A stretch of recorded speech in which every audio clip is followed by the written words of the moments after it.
Radio Festival. imazpresse.com. 3 minutes sur le grill.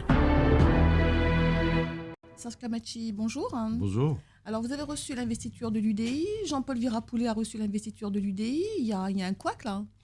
Écoutez, entre un soutien du président de l'UDI national et l'investiture attribuée par la Commission nationale qui a examiné le dossier sur présentation de l'UDI 974, aujourd'hui, je suis le candidat qui a reçu officiellement l'investiture de l'UDI nationale. Maintenant, j'ai entendu... Jean-Paul Virapoulet, c'est toujours un traître à vos yeux ? Non, je ne dirais pas ça, c'est un traître, mais je veux dire que finalement, le connaissant comme à ses habitudes, il est capable de manipuler, d'influencer la population, les électeurs et les électrices. Et c'est pour ça que hier, j'ai fait une conférence de presse pour clarifier la situation. Donc, vous voyez bien que finalement, c'est une campagne de vérité pour moi. Donc, je vais rompre avec le passé. Jobédier, l'ancien premier adjoint de Éric Fruto, se présente également. On fait quoi à Saint-André ? C'est la revanche des premiers adjoints ? C'est les premiers adjoints qui votent calife à la place du calife ? Non, je ne suis pas dans cette logique. Vous savez, pendant 25 ans, j'ai tout donné à Saint-André. Pendant 25 ans, j'étais maire par procuration. J'étais proche de la population. J'ai beaucoup travaillé à Saint-André dans tous les domaines. Ce n'est pas le cas de Jobédier qui a fait 6 ans de mandat, qui a cautionné tout ce que Fruto a pu faire sur Saint-André. Aujourd'hui, il y a un problème personnel entre eux. Moi, je ne suis pas dans cette logique. On vous a toujours connu dans l'ombre de Jean-Paul Virapoulet. Pourquoi votre politique serait différente de la sienne ? Écoutez, pendant 25 ans, vous savez, le système dans lequel nous sommes aujourd'hui ne répond plus aux attentes de la population. Vous avez 150 000 demandeurs d'emploi. Vous avez 60% des jeunes de moins de 18 ans à 25 ans qui sont à la recherche d'emploi, qui sont en formation. Qu'est-ce qu'on fait pour eux ? Qu'est-ce qu'on leur offre ? Absolument rien. Donc ce système ne correspond plus. Il faut changer ce système avec des actions concrètes et arrêter de faire... Comment vous avez découvert que Jean-Paul Virapoulet n'était pas quelqu'un de fréquentable ? Je n'ai jamais dit que Jean-Paul Virapoulet n'était pas quelqu'un de fréquentable. Vous savez, avec le temps, on a fait du bon travail ensemble, je reconnais, puisqu'on avait une confiance mutuelle entre nous.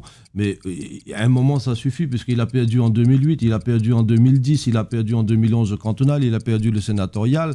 Je suis parti en 2008 sur ma propre Alors, vous arrivez à la mairie, si vous êtes élu, qu'est-ce que vous faites en premier ? Vous virez les employés communaux mis en place par Éric Fruto ? Non, pas du tout, parce qu'on n'a pas fait ça à la région. Je ne ferai pas à la mairie de Saint-André. La première chose à se faire, c'est de mettre un plan de carrière pour l'évolution du personnel, d'une part. D'autre part, réaffecter le personnel dans des services là où ils ont un bon profil et être à l'écoute de la population et améliorer les services publics, ce qui n'est pas le cas aujourd'hui.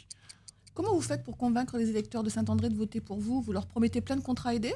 Non, pas du tout. Pas du tout. Les gens, je suis à 90 réunions de cellules aujourd'hui. Depuis 2010, quand j'ai vu Saint-André qui était dans l'immobilisme et qui n'avançait plus, j'ai repris mon bâton de pèlerin, je suis allé voir la population. J'ai apporté tout ce que j'ai pu. Et les gens savent que je travaille avec le cœur, que je les écoute et que je suis proche d'eux. Je suis un jeune, je suis quelqu'un de Saint-André qui avait...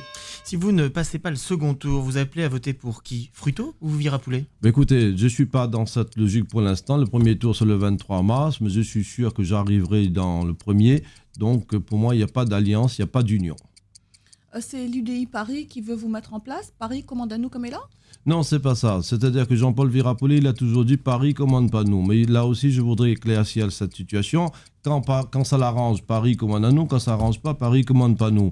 Moi, je n'ai jamais dit ça. On est dans la France, on est dans l'Europe. On travaille avec Paris, il n'y a pas de souci. Mais je rappelle que l'UDI nationale, c'est basé sur la proposition de la Réunion. Alors, vous pouvez nous le dire maintenant, vous vous présentez contre Jean-Paul Virapoulet parce que vous ne lui avez pas pardonné de vous avoir préféré son fils en 2008. Non, c'est pas ça. C'est pas ça. En 2008, je lui avais fait comme d'habitude. Pendant chaque campagne électorale, je lui avais dit allons gagner les élections. On verra la répartition de postes régionales, cantonales, CIRES et compagnie. On ne peut pas demander à son fils d'être adjoint, d'être président de la CIRES, d'être vice-président du conseil général, d'être médecin. Et c'était un jeune qui venait de se marier. Et il n'avait pas la carrure, il n'avait pas l'expérience. Serge Kamachi, nous vous remercions. Eh ben, c'est bon. Radio Festival. 3 minutes sur le grill.